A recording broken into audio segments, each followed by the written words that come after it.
હવે વાત દેશની રાજનીતિની બિહારના એક્ઝિટ પોલ સામે આવ્યા છે અને જ્યારે હું રેકોર્ડ કરી રહી છું ત્યાં સુધીમાં 3 થી 4 જેટલા એક્ઝિટ પોલ સામે આવી ગયા છે. ચાર પોલ સામે આવ્યા, ચાર પોલ એનડીએની સરકાર બનાવી રહ્યા છે. આની પહેલાનો ટ્રેક રેકોર્ડ બિહારને લઈને એવું કહે છે કે અપવાદરૂપ 1 કે 2 ન્યૂઝ ચેનલના એક્ઝિટ પોલ સાચા પડ્યા.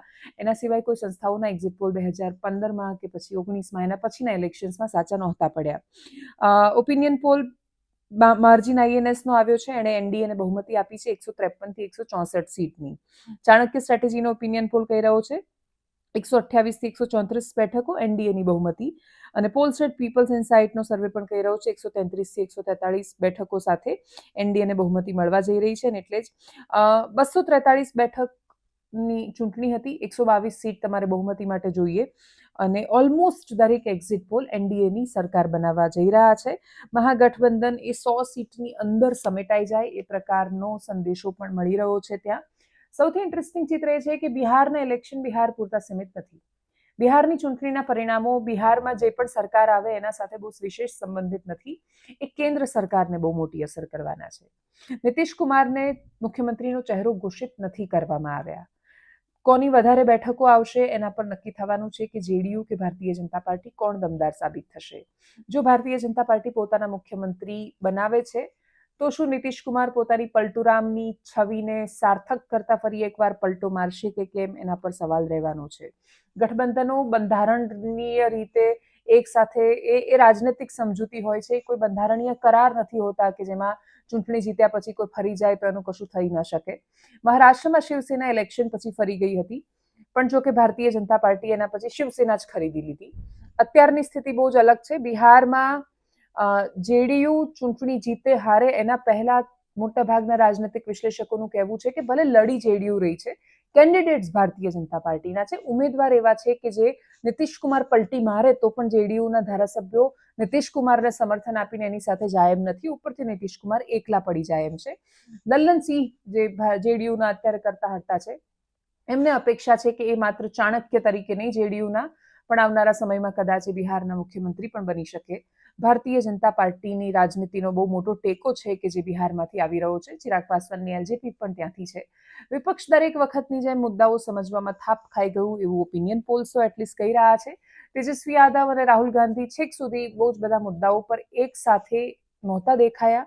જે મુદ્દાઓ જેવા મુદ્દાઓ ઉપાડવામાં આવ્યા, એસઆઈઆર જેવા મુદ્દાઓએ બિહારમાં અસર કરી કે કેમ, સૌથી મોટી વાત એ છે 2 મુખ્ય મુદ્દાઓ હતા, 3 મુખ્ય ફેક્ટર રહ્યા. એક સૌથી મોટી વાત 10,000 રૂપિયા અકાઉન્ટમાં નાખ્યા ભારતીય જનતા પાર્ટીએ, અને એ લિટરલી લાણી છે.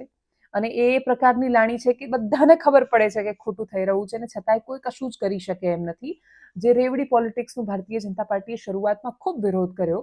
ભાજપે હદ સુધી રેવડીઓ વહેંચી રહી છે કે એનું તમે કશું જ કરી શકો એમ નથી. ગુજરાતમાં ખેડૂતો માટે 10,000 કરોડનું પેકેજ, અને એની સામે જ્યારે 1 લાખ કરોડનું પેકેજ કોંગ્રેસ કે આમ આદમી પાર્ટી માંગે ત્યારે સરકારના પ્રવક્તાઓ, ભાજપના પ્રવક્તાઓ એવું કહેતા હોય છે કે થોડું તમારે વ્યાજબી કરવું જોઈએ, તમે અતિશય કરી રહ્યા છો.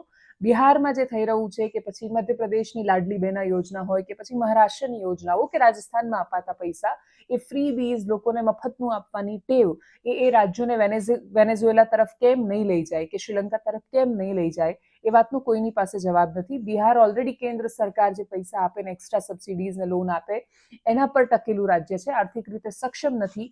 એ રાજ્યમાં પણ જબરદસ્ત લાણી કરવામાં આવી છે, પણ આ બિહારની ચૂંટણીનો સૌથી મોટો મુદ્દો રહ્યો છે. બીજા નંબરની ઓફર જે તેજસ્વી યાદવે કરી છે કે દરેક ઘરમાં એક સરકારી નોકરી આપશે, એ પણ એટલી જ બેતુકીને હવામાં કરવામાં આવેલી વાત છે જેટલી ભારતીય જનતા પાર્ટીએ એ શાસનમાં છે તો એમણે લાગુ કર્યું, આ શાસનમાં નથી તો એમણે સપનું દેખાડ્યું. ફરક આટલો છે. બાકી મફતમાં આપવાની, બેતુકા સપના દેખાડવાની કે પછી આમ પેલા ગાજર લટકાવવાની સ્પર્ધામાં કોઈ રાજનૈતિક પક્ષ પાછળ નથી રહ્યો.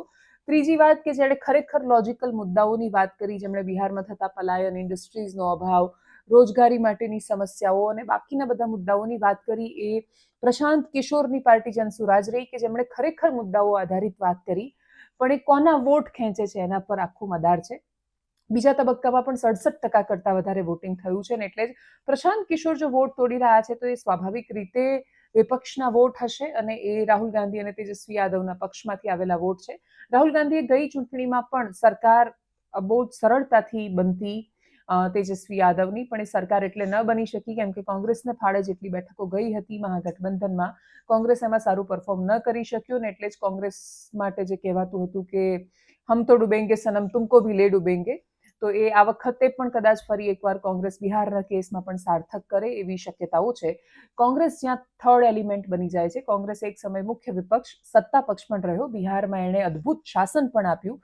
જ્યારે દેશ આઝાદ થયો ત્યારે બિહાર ખૂબ અદ્ભુત રાજ્ય હતું, આંકડાની દ્રષ્ટિએ, બજેટની દ્રષ્ટિએ, આર્થિક રીતે, બાકીના બધા વારસામાં પણ બહુ સમૃદ્ધ હતું, જેનો ઇતિહાસ સૌથી સમૃદ્ધ રહ્યો છે, જે ધરતીએ બુદ્ધ આપ્યા છે, જે ધરતીએ ચાણક્ય આપ્યા છે, જે ધરતીએ અશોક આપ્યા છે, એ ધરતીની રાજનીતિ આઝાદી પછી પણ એટલી મહત્તાવાળી હતી. જેપી જેવા નેતાઓ મળ્યા, ખૂબ બધા આંદોલનો થયા, રામધારીસિંહ દિનકર જેવા કવિ મળ્યા, એટલે એના ગુણગાન ગાવા બેસીએ તો એના ભૂતકાળમાં આપણે અતીતમાંથી બહાર ન આવીએ, પણ અતીતમાંથી બહાર નીકળીને વર્તમાનમાં ડોક્યું કરીએ.